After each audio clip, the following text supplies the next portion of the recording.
কালবি সন্তানটা যুদ্ধের ময়দানে চলে যাবে।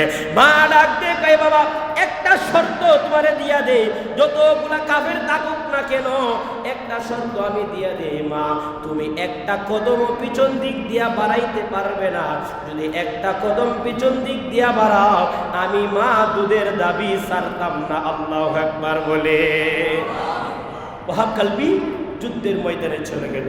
যুদ্ধ করতে করতে করতে করতে করতে করতে কসুরি ফেনার মতন আপনার হাজার হাজার শত শত কাফেরদেরকে উনি কতল করতে লাগলো।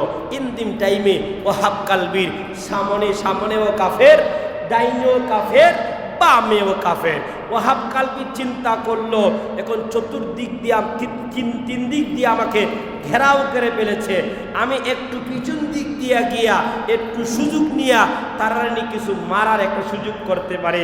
ওয়াহাব কালবি যখন একটা পাও যখন পিছন দিক দিয়া দিল ওনার স্মরণ হয়ে গেল, মাঝে বলছে বাবা